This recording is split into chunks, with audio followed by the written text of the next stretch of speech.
ভাই আমি আবার বলছি, এই হাত ঝাড়া মারা আর আমিন চিল্লে বলা আর নামাজের পরে দোয়া না করে উঠে যাওয়া আর ইমামের পিছনে কেরাত পড়া, এইগুলো ভাইটাল বিষয় নয়। কি বলেছি বুঝতে পারেননি? ভাইটালটা হলো মূল জায়গায়। ভাইটালটা কি? মূল জায়গায়, আকীদার জায়গায়। সেই জায়গায় দাঁড়িয়ে আমরা যদি নিজেরটা ভাবি, তাহলে আমাদেরকে তারা মুশরিক মনে করে। বাবা, তোমার চিন্তায় আমরা যখন মুশরিক, তাহলে তোমার মতো লোকের থেকে আমার দূরে থাকাই ভালো। তুমি মহাপণ্ডিত সহি হাদিস মানো আর হানাফিরা জয়ীফ হাদিস মানে।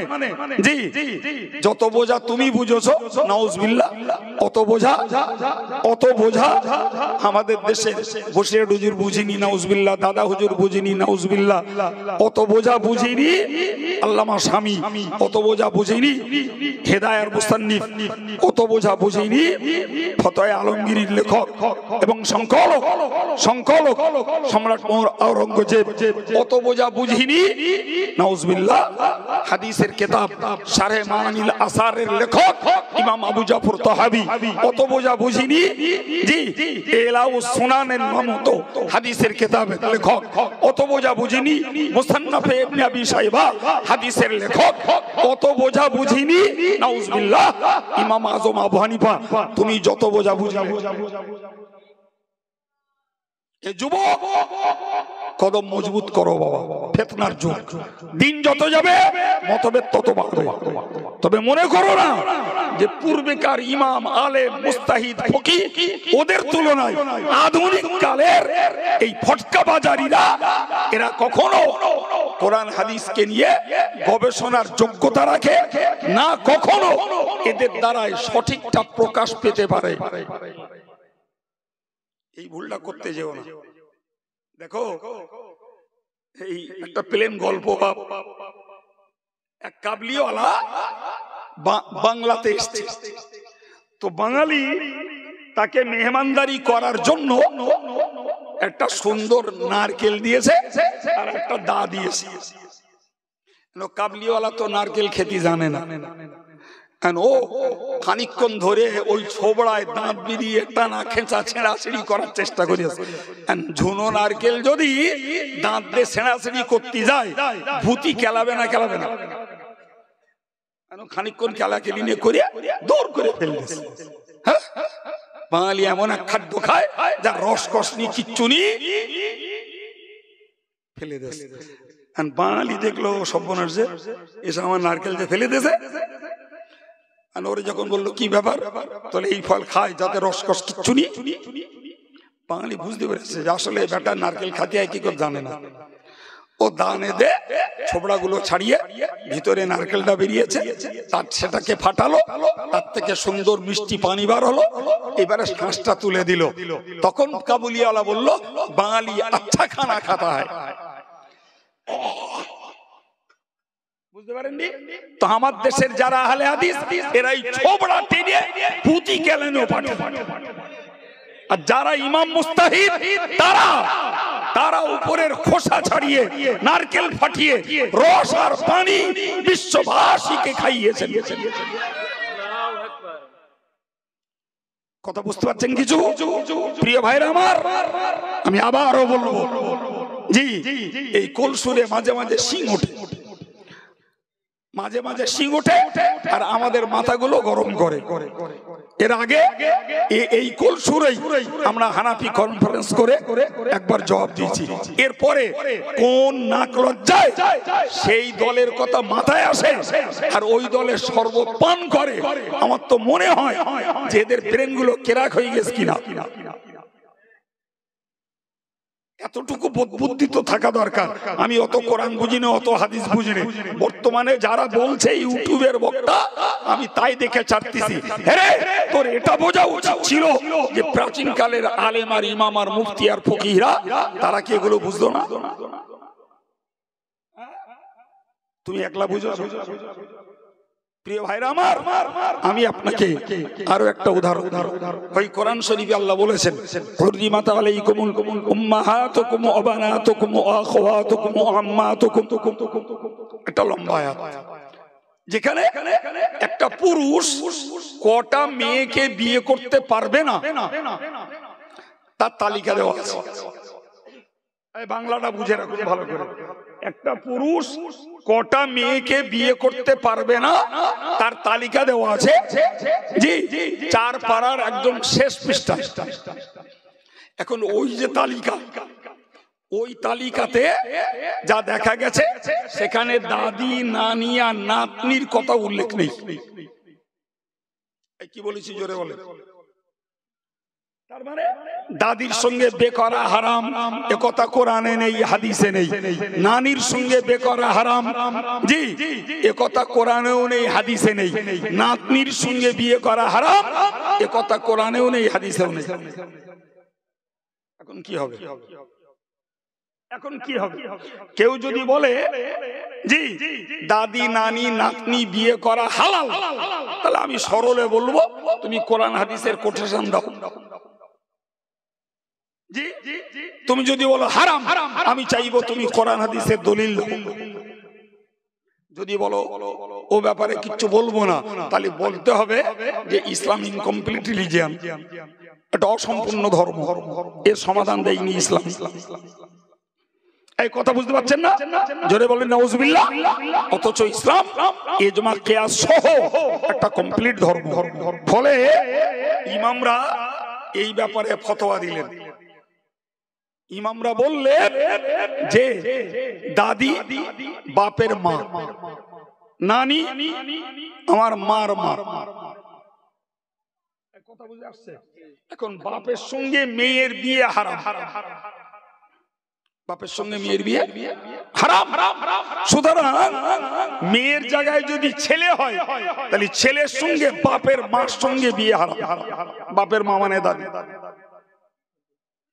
একটা ছেলের পক্ষে মায়ের সঙ্গে বিয়ে করা হারাম, সুতরাং ওই ছেলেটির পক্ষে তার মার সঙ্গে বিয়ে করা হারাম।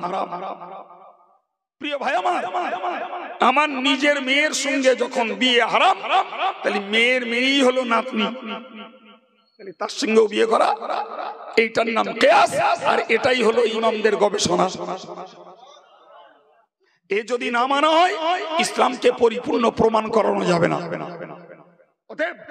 ইমামদের ইজমা এবং কিয়াস হলো ইসলামটাকে কমপ্লিট রূপে বিশ্বের কাছে তুলে ধরার উপযুক্ত মাধ্যম। এখন যারা বলে ইজমা কিয়াস মানি নে, তাদের এখন জিজ্ঞেস করতে হবে দাদি নানি বিয়ে করবে কিনা। আরে এ তো সাধারণ যুক্তির কথা। কোরআনে হাদিসে যখন হারাম বলা নেই, তাহলে বিয়ে করবা কিনা। কথা বুঝে আসছে ভাই? আপনি বলুন তো এই মশলাগুলো কতটা জাতির জন্য গুরুত্বপূর্ণ। সুতরাং আমি আগে দুবার বলেছি, আবার বলছি, এই হাত ঝাড়া মারা, আমিন বলা, কেরাত পড়া, এগুলো ভাইটাল না, এগুলো শাখামূলক মশলা। মূল সর্বনাশ হচ্ছে ওই সব জায়গায় যে কিয়াস মানি নে, ইজমা মানি নে, ইমাম মানি নে। এখন বলুন, ইমাম না মানলে আপনি ইসলামটাকে কমপ্লিট রিলিজিয়ান, একটি পরিপূর্ণ ধর্ম কিভাবে প্রমাণ করাবেন?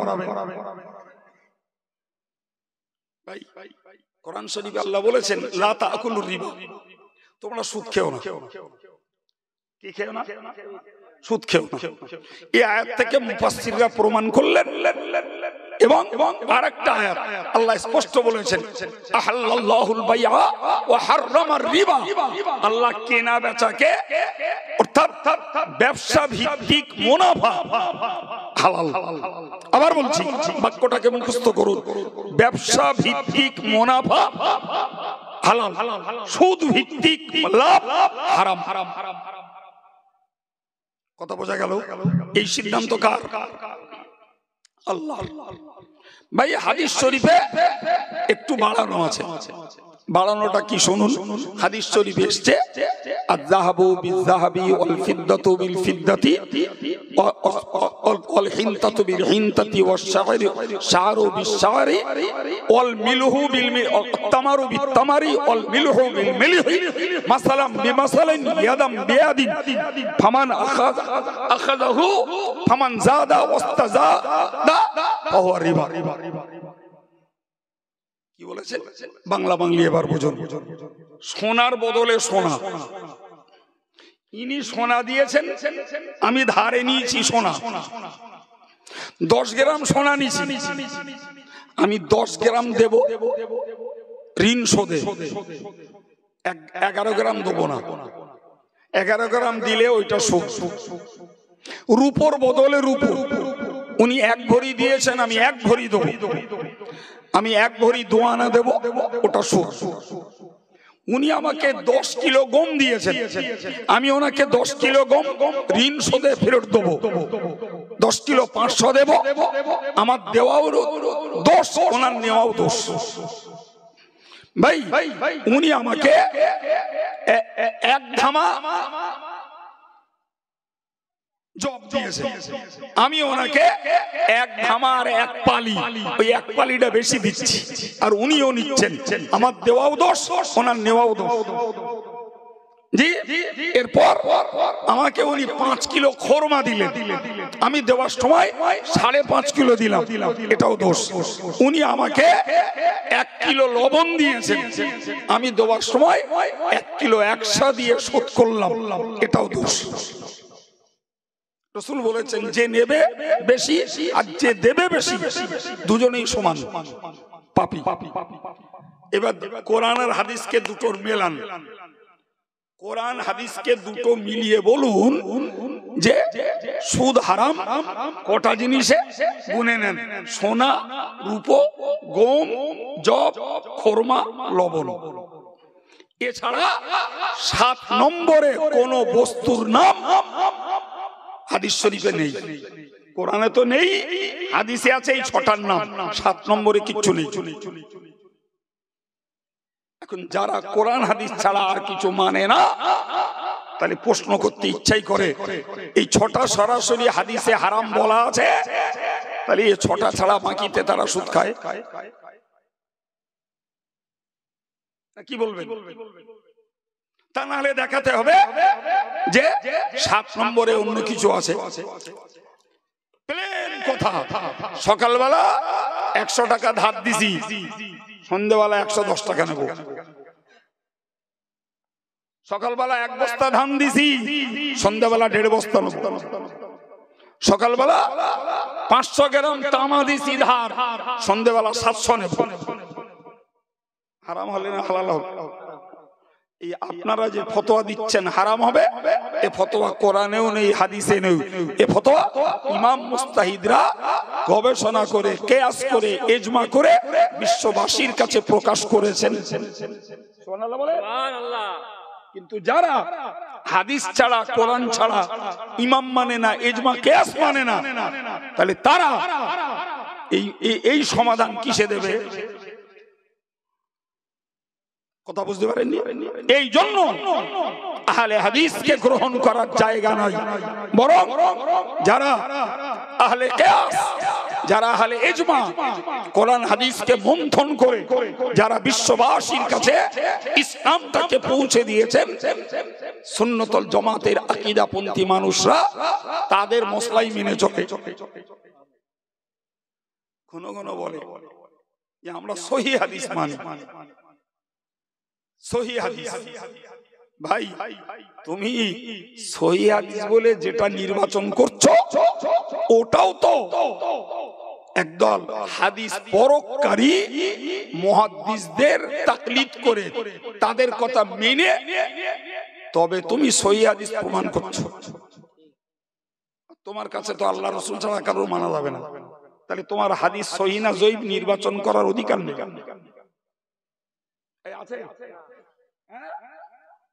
জি প্রিয় ভাইরা আমার, দুটো সাধারণ মশলা বুঝুন, একদম সাধারণ মশলা। ভাই শরীয়তে হাতির গোশতকে হারাম করা হয়েছে। কিসের গোশত? হাতি। আর মহিষের গোশতকে হালাল করা হয়েছে। সোজা সাপটা কথা, হাতি হারাম, মহিষ হালাল।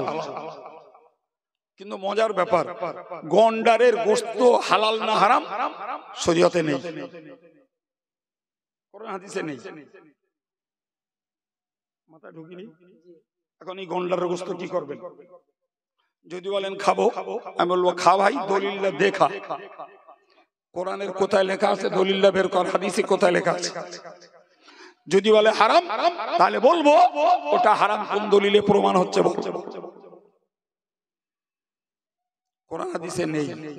ইমামরা গবেষণা করে সেটি জঙ্গলি একটা উদ্ভট হিংস্র প্রাণী হিসাবে তারা বললেন গন্ডারের গোশত খাওয়া হারাম।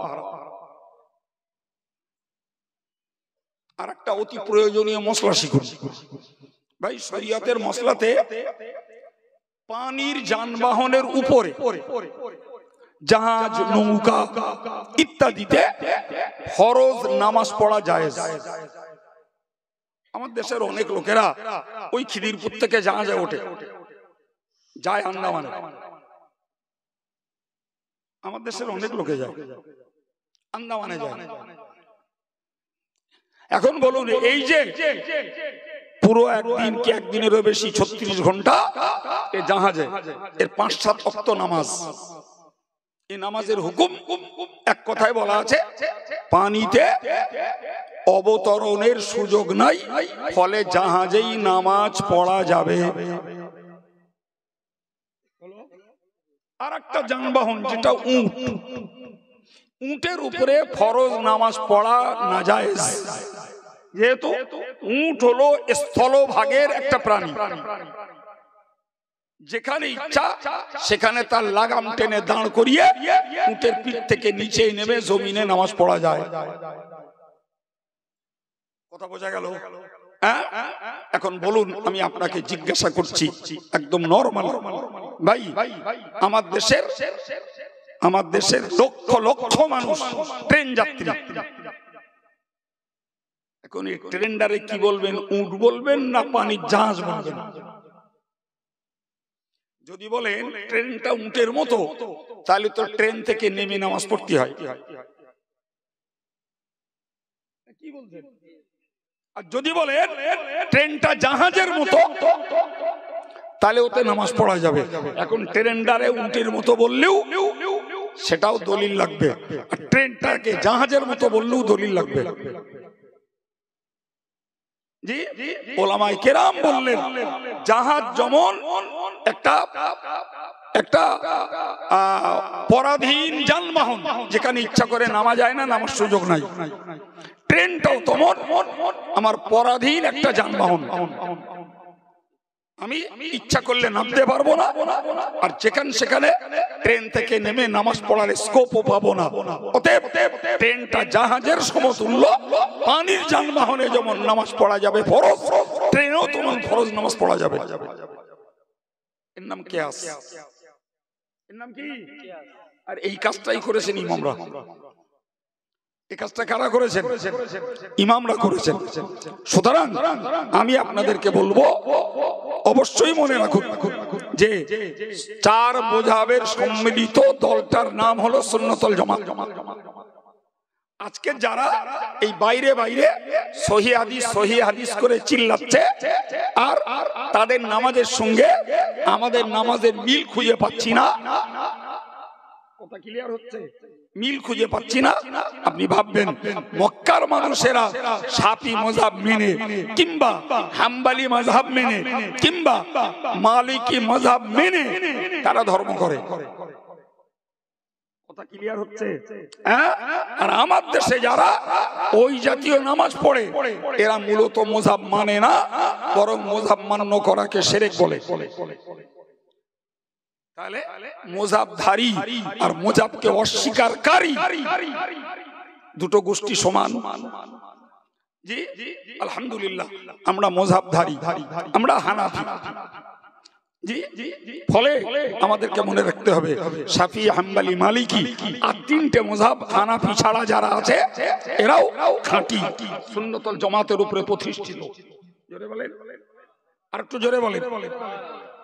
প্রিয় ভাইরা আমার, আর যারা কোনো মাযহাব মানে না, বরং মাযহাব মানাকে শিরক মনে করে, তাদের এই কথাটা কতটা উপেক্ষিত সেটা জ্ঞানী মানুষ মাত্রই বোঝা উচিত। উপেক্ষিত এই জন্যই যে তাম বিশ্ব জুড়ে হাজার হাজার ইমাম, মুস্তাহিদ, আলেম, ফকিহ, মুহাদ্দিস, মুফাসসির সব মাযহাব অবলম্বী। সুবহানাল্লাহ বলেন। আজকের বাংলাদেশের কটা মাদানি আর ইউটিউবের প্রবক্তা আর পিস টিভির বক্তা এরাই ধর্ম বুঝে ফেললো।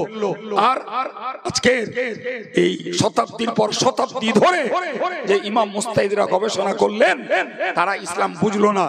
এত বড় অযৌক্তিক কথা অন্তত কানে পড়ার আগেই সাবধান হওয়ার দরকার। আর এত বড় অযৌক্তিক কথা যারা বলে তাদের সংস্পর্শ থেকে দূরে চলে আসা দরকার। জি, হয় আল্লাহ তাদের হেদায়েত করুক, না হলে তাদের চক্রান্ত থেকে নিরীহ মুসলিম সমাজটাকে আল্লাহ হেফাজত করুক। এই কথা বলেন। জি ভাই, আপনাকে কি বলবো জানেন? বাংলা 1330 সালে, কত সালে বলেছি? বাংলা 1330, তার মানে এখান থেকে 101 বছর আগে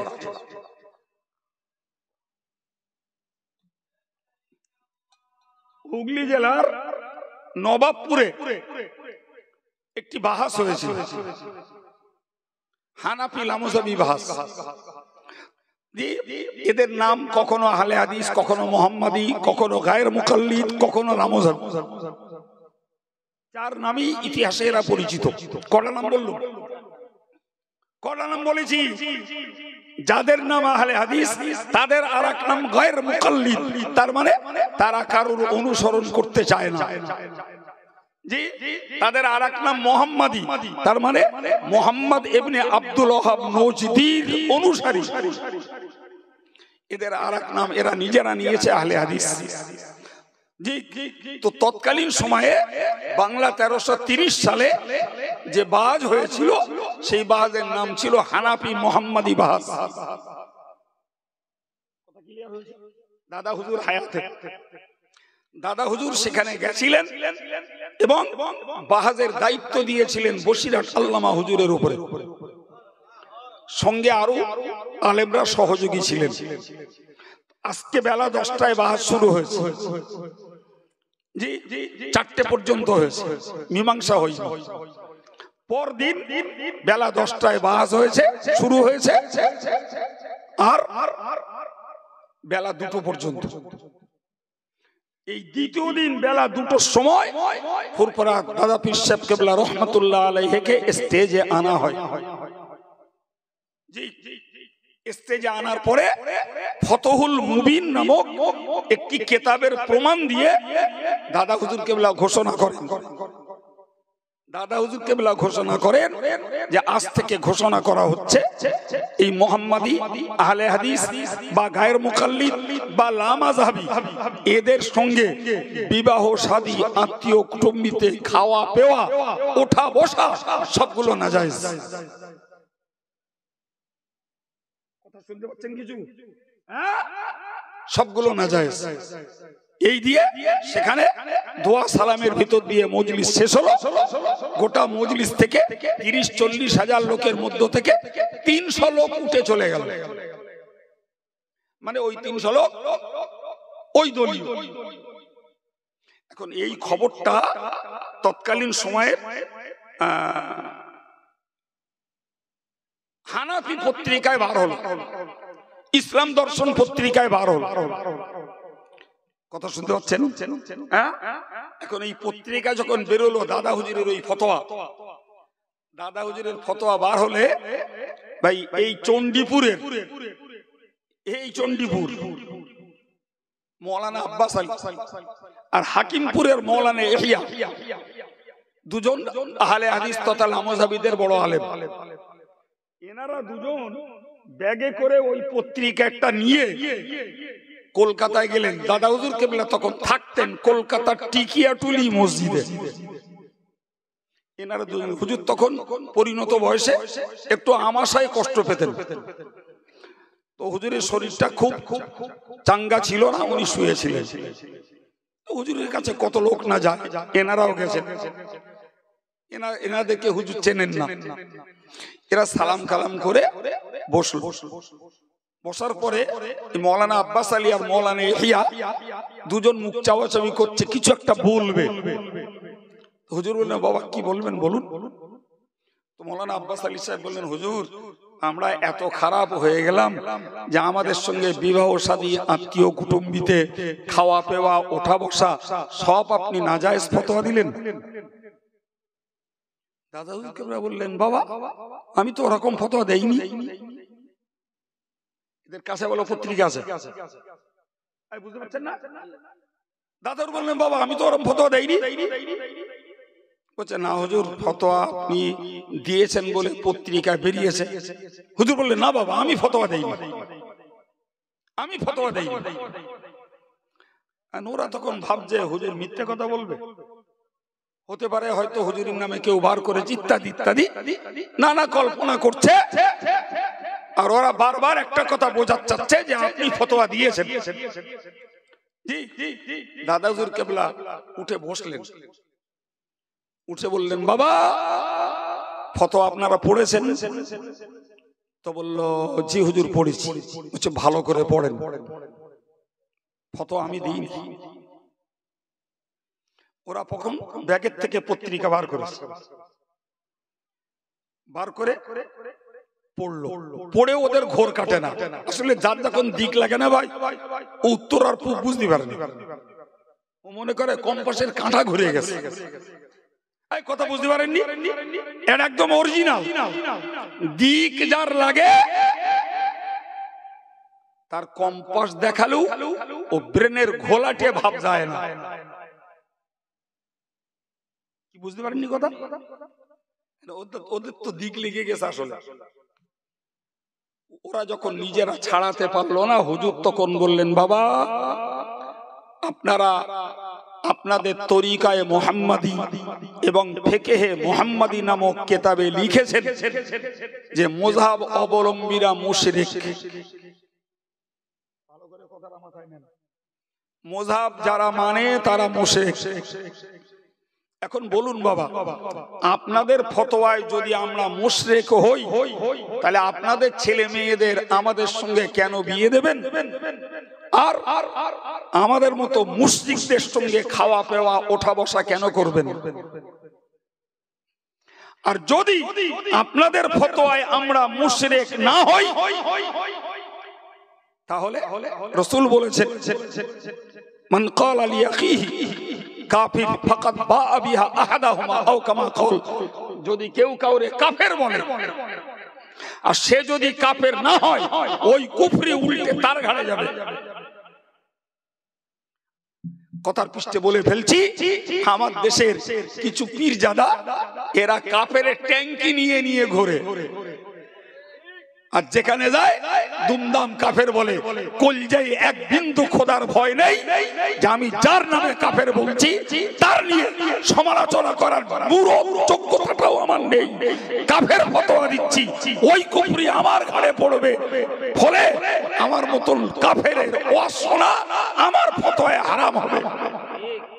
আমার দেশের অজ্ঞগুলো তাদেরকে টাকা দিয়ে দিয়ে কিনে আর মনে করে সওয়াব পাচ্ছি, আর মরা লোকের ইসলে সওয়াব হচ্ছে। মূর্খতার কোয়ালিটি থাকা দরকার, এদের মূর্খতার কোয়ালিটি নেই। প্রিয় ভাই, দাদা হুজুর বললেন, যদি আপনাদের ফতোয়ায় আমরা মুশরিক না হই, তাহলে এই মুশরিক আপনারা হবেন।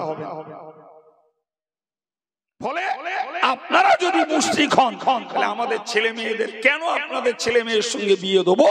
কেন আপনাদের সঙ্গে ওঠা বসা খাওয়া পেওয়া করব? তখন দুজন, একজন মৌলানা আর একজনের বলছে চলো যাই, হুজুরির দোষ না, আমার গা দোষ।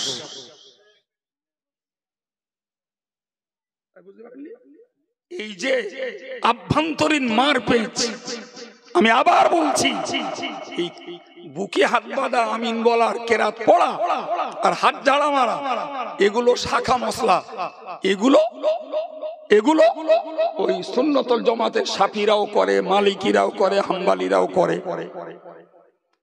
তারপরেও তারা সুন্নি। ফলে হানাফিরা করে না। ইস্তেহাদ, চিন্তা ভাবনা, গবেষণার পার্থক্য, ওগুলো দোষের নয়। দোষ হলো এই জায়গায় যে মূলত মাযহাব মান্য করা হানাফি মাযহাবের মসলা অনুযায়ী ওয়াজিব, কোরআন থেকে প্রমাণিত। জি, আর যারা বলছে মাযহাব মান্য করা শিরক, তাদের চিন্তায় আমরা চিল্লে বলে, তাহলে তারা যদি হয় ইমানদার আর আমরা যদি হয় মুশরিক, তাহলে তোমরা ইমানদার লোক মুশরিকদের নিয়ে দলবাজি কেন করো? তোমরা মুশরিকদের ডেকে সভা করার চাও কেন? যদি মনে করো যে এর গায়ে হেদায়েতের জন্য করি, তাহলে আমি তোমার বাই হার্ট রিকোয়েস্ট করব, জি, এদের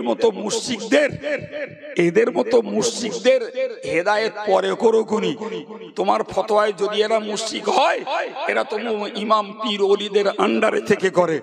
অরিজিনাল খাঁটি যারা মুশরিক, যারা বহুত্ববাদে বিশ্বাসী, যারা একত্ববাদে বিশ্বাসী নয়, ওইগুলোর একটু মুসলমান বানিয়ে এসো দিন। কেরাম মদ্দালক, কেরাম মুরদ বোঝা যাবে নি?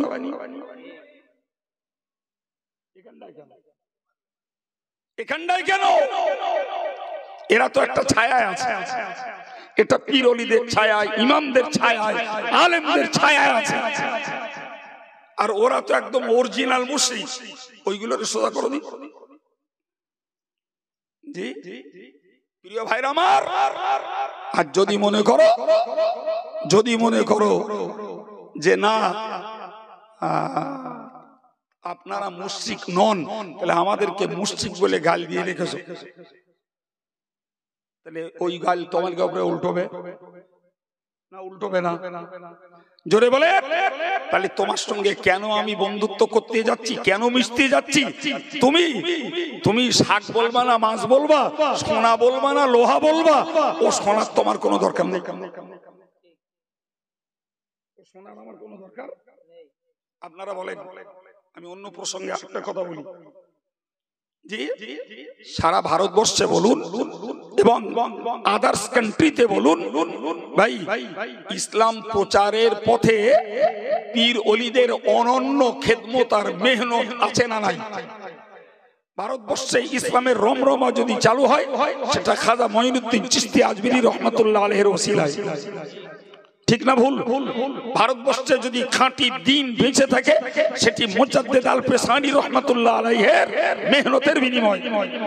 ভারতবর্ষে ইসলামের বলবালা উন্নতি যদি হয়, সেটা খাজা নিজামুদ্দিন আউলিয়া, খাজা কুতুবউদ্দিন বখতিয়ারি কাকি, খাজা বাকি বিল্লাহ রাহিমাহুল্লাহ, এদের মতো মানুষদের দ্বারা। বাংলার মাটিতে যদি ইসলামের আলো জ্বলে উঠে, সুফি ফতেহ আলী ওয়াইসি রাহমাতুল্লাহ আলাইহির মতো হুজুরের দ্বারায়। জি, বাংলার মাটিতে যদি ইসলামের আলো জ্বলে উঠে, পীর কারামত আলী জলপুরি রাহমাতুল্লাহ আলাইহির ওসিলায়। বাংলার মাটিতে যদি ইসলামের প্রসার লাভ করে থাকে হযরত পীর খাজা নিজামউদ্দিন, খাজা নূর মোহাম্মদ নিজামপুরি রাহমাতুল্লাহ আলাইহির দ্বারায়। কোন কাণ্ঠজ্ঞানে, কোন বিবেকে, কোন নির্লজ্জের মতো পীরলিকে মানা যাবে না বলো? বৃত্তের নামে কেউ যদি কমার্শিয়াল ব্যবসা ভিত্তিক কাজ করে, পার্সোনাল সে দোষী। আমি আব্দুল কাইয়ুম তাদের সমর্থক নই, যার ফলে বয়কট হয়ে আর কাফের ফতোয়া বোঝা নিয়ে বেড়াই। জি, যারা ধর্মের নামে ব্যবসা করে, বৃত্তের নামে যারা অর্থ লোটে, বৃত্তের নামে যারা শিরক ছড়ায়, ওভার 100% আমরাও তার বিরোধী।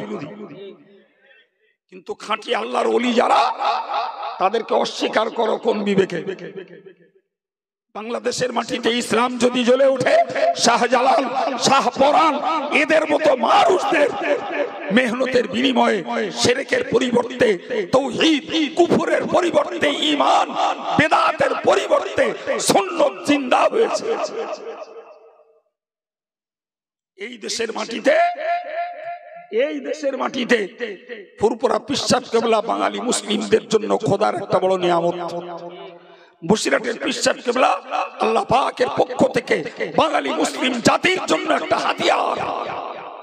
এ ঠিক কিনা বলেন? এদেশের লোক, এই দেশের লোক, এরা লুঙ্গি পরতে জানতো না, ধুতি পরতো।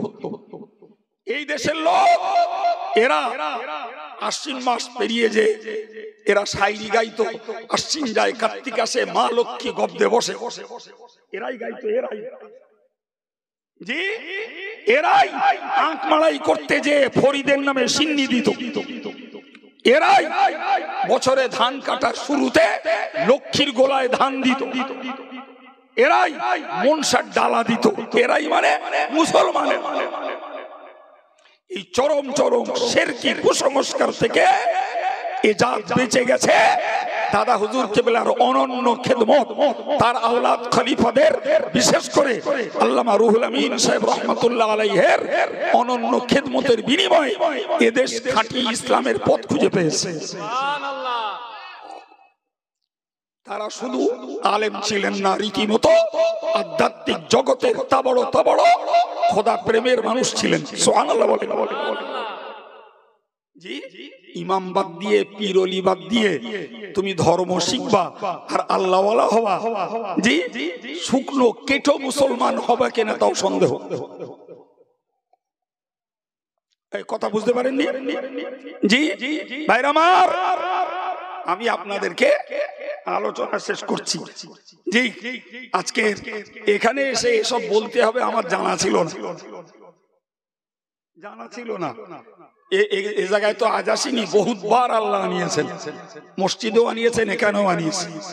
জি, আমি এই আসার সময় একজন লোক জামিয়ায় 50 কিলো ডাল দিয়েছে, তাই নেওয়ার জন্য দাঁড়িয়েছিলাম। ওইখানে আমার একটা লোক কানে তুললো। আমার এসব কিছু মাথায় ছিল না। বলো জি, ওইখানে একজন লোক কানে তুললো, তো ওইখানে শুনলাম ওই পর্যন্ত। জি, অন্যান্য বছর এখানকার মজলিসে আল্লাহ যা বলাই বলি, আজকেও সেই মজলিস, কিন্তু একটা গেটআপ চেঞ্জ হয়েছে। জি, আজকে যা আপনাদেরকে শুনিয়েছি, আপনাদের একটু জোর আওয়াজে বলতে হবে, এই বক্তব্যটার আপনাদের মতো মানুষদের জন্য আজকের প্রয়োজন ছিল না? আলহামদুলিল্লাহ, আল্লাহ বলিয়েছেন, তার শুকরিয়া আদায় করছি। জি, পরিশেষে একটা মৌলিক উদাহরণ আপনাদেরকে দিচ্ছে, এই উদাহরণটা মাথায় রাখুন বাবা। কখনো আমার কাছে শুনে থাকবেন, কোথাও একবার বলেছি বলে মনে পড়ছে, সেও আপনারা শুনতে পারেন। ইউটিউবের যুগ, কথা তার ঘরের মধ্যে থাকে না। জি, ছোটবেলার একটা বইতে পড়েছি, আমার মতো অনেকে পড়েছে। জি, বইটাতে রয়েছে একজনেরা দুই বাপ্পুই একটা বাচ্চা পেরা গাধা নিয়ে যাচ্ছে। তো গাধাটার পিঠে বাপ বেটা দুজনেই উঠেছে। তো পথের লোক যাচ্ছে আর বলছে, এরা কি নিষ্ঠুর, দেখো ছোট্ট মতন গাধা আর দুজন তার পিঠে উঠেছে। সত্যি তো একটা মানবিক অমানবিক ব্যাপার। তো বাপ নেমে পড়েছে, ছেলেটারে বসিয়ে রেখেছে। খানিক দূর গেছে, আর একজন বলতেছে, বলে কিরম বেয়াদব ছেলে দেখেছো, ওর বড় বুড়ো বাপটা হেঁটে যাচ্ছে আর ও যাচ্ছে গাধার পিঠে চড়ে। তো ছেলেটা শুনে খুব খারাপ লেগেছে। ছেলেটা গাধার পিঠ থেকে নেমে ওর বাপের তুলতেছে। খানিক দূর যেতে না যেতে পথচারী আর একজন বলছে, বলে বাপটা কেরা নিষ্ঠুর, দেখো বাচ্চা ছেলেটা হাঁটাচ্ছে আর উনি গাধার পিঠে চড়েছে। এখন চিন্তা করছে, সমস্যা তো খুব, দুজন চাপলি দোষ, একজন করে চাপলাম তাও দোষ। এক কাজ কর খোকা, তুইও নাম আমিও নামি, চল দিন গাধারে হাঁটিয়ে নিয়ে যাই। গাধারা হাঁটিয়ে নিয়ে যাচ্ছে, খানিক দূর গেলি একজন বলছে, কেতনা বোকা দেখো এরা, গাধা তো চাপার জন্য তাজা গাধা রয়েছে আর এরা গাধায় না পেছনে হেঁটে যাচ্ছে। জ্বালা তো কম না, তো কোন দিকে যাই। জি, শেষ পর্যন্ত বললে, খোকা যা করতেছি সব দোষ, এক কাজ কর খোকা, গাদাটারে রেখে ওরে শুইয়ে ফেলে 4 পা বেঁধেছে, বেঁধে মাঝখান দিয়ে বাঁশ দিয়েছে। এবার 2 বাপ্পুই বয়ে নিয়ে যাচ্ছে, 2 বাপ্পুই বয়ে নিয়ে যাচ্ছে। লোক দেখে বললে এ কি জ্যান্ত গাদা, তো জ্যান্ত গাদা এরা বইলে যাচ্ছে, সর্বনাশ করেছে। তখন বাপটা বলতে, খোকা শোন, কিচ্ছু না, এসব কিচ্ছু না, দুজন চাপলি দোষ, তুই চাপলি দোষ, আমি চাপলি দোষ, খালি নেগালি দোষ, কাঁধে করে নিজেরা বয়ে নিয়ে যাচ্ছি, তাও দোষ, দূর করে দে, ফেলে ভাগাড়ে, দিব্যু ভাগাড়ে ফেলে দে, নিজেরা হেঁটে চলে গেল। কেউ কিচ্ছু আর বললো না। প্রিয় মুসলিম ভাইয়েরা, প্রিয় যুবকেরা, আমি গল্প মারা লোক নই, তবে আজকের যে গল্প বলছি আপনাদের ব্রেন ওয়াশ করার জন্য। আখিরি জমানা যত দিন যাবে তত শুনতে পাবেন, এটা সহিহ হাদিস না, এটা শিরক, ওটা বেদাত, ওইটা নাজায়েজ। জি, এখন আপনি আপনার ধর্ম করবেন, আর এক একজন এক এক রকম বলবে। জি, শেষ পর্যন্ত বলো ওই বাপ আর বেটার মতো সবার কথা শুনতে যেয়ে জ্যান্ত গাদা ফেলিয়ে দে, খালি হাতে বাড়ি যেতে হবে। কথা বুঝতে পেরেছেন কি? সুতরাং আহলে হাদিস কি বললো, জামাত ইসলামী কি বললো, কাদিয়ানি কি বললো, জি লামজাহাবি কি বললো, শিয়ারা কি বললো, জি অন্য কে কি বললো, কারোর কথায় আমার কর্ণপাত নয়। আমি ইমাম আজম আবু হানিফার মসলা মানি, আমি দাদা হুজুরকে মানি, আমি বশিরের হুজুরের কিতাবের ফলোয়ার। গোটা বিশ্ব জুড়ে যে যাই বলুক না কেন, আমি আমার মতে, আমার পথে, আমার আমলের উপরে চলবো। এই কঠোর সিদ্ধান্ত যদি আজকের এই সভা থেকে নিতে পারেন, দ্বিতীয় দিন আপনাদের কাছে এসে কেউ কান কামড়াবে না। আল্লাহু আকবার। আর যদি সবার কথা শুনতে যান, তাহলে আজকে এটা বাদ যাবে, কালকে ওটা বাদ যাবে, পরশু সেটা বাদ যাবে, শেষ পর্যন্ত ধর্মটারে এই দুনিয়ায় রেখে খালি হাতে আল্লাহর কাছে যেতে হবে। জ্ঞানীর জন্য ইশারা যথেষ্ট। ভাইরা আমার হাত দাওয়াত ছিল না, সেই জন্যই আজকের 2 ঘন্টা ছুঁয়ে গেছে। না, ক ঘন্টা হয়ে একদম 2 ঘন্টা, জি 2-1 মিনিট বাকি আছে। দাওয়াত থাকলে হয়তো 1.5 ঘন্টায় কভার করে পালিয়ে যেতাম। জি, দাওয়াত না থাকার জন্য সেটাও আপনাদের প্লাস পয়েন্ট, একটু লাভজনক হয়েছে নাকি? এই পর্যন্তই আজকে রাত দ্বিতীয় দিন আল্লাহর রাস্তায় অনুরোধ করব, আল্লাহর রাস্তায় অনুরোধ করব, দ্বিতীয় দিন এই জাতীয় কথা আমার কানে তুলবেন না। আমি কারো ঠিকাদারি নিয়ে বসে নেই, তবে আমার কথা যারা নেয় নিশ্চিত তাদের জন্য প্রীতি, দরদ, মেহনত সব করতে রাজি আছি। কথা বুঝতে পারেন? জি, 2-1 জন বলে হুজুর এই ব্যাপারটা নিয়ে আপনার সঙ্গে তোর সঙ্গে বসার সময় আমার নেই, তোর সঙ্গে বসার সময় আমার নেই। পরিষ্কার কথা। তুমি যদি বলো, তুমি যদি মনে করো যে ভয় লেগেছে, তুমি যদি মনে করো জি এর যোগ্যতা নেই, তোর যা মন চায় তাই বলগে যা, একটারও পরোয়া নেই। আমি আমার নিজস্ব নীতিতে দাঁড়িয়ে থাকবো, এক কথায় বিনা দলিলে আল্লাহ এক। কথা বুঝতে পারেননি? সুতরাং তোর যুক্তি, দর্শন, তথ্য আর মাদানী আর পিস্তির বক্তার সব কথা তোরা রেখে দে। আমরা তোদের সঙ্গে তর্ক ছাড়াই বিশ্বাস করি। হানাফি মাযহাব খাঁটি, মুজাদ্দিদে জামানের তরিকতের সিলসিলা খাঁটি, আল্লামা রুহুল আমিন সাহেবের লিখিত কিতাবগুলো খাঁটি। নারায়ে তাকবীর, নারায়ে তাকবীর। মুফতি আব্দুল কাইয়্যিম সাহেব হুজুর। আল্লাহ ইস্তেকামাত, অবিচলতা, অটলতা, জি স্থিরতা সকলকে নসিব করেন, বলুন আমিন। আসুন প্রিয় নবীর প্রতি সালাম। ইয়া নবী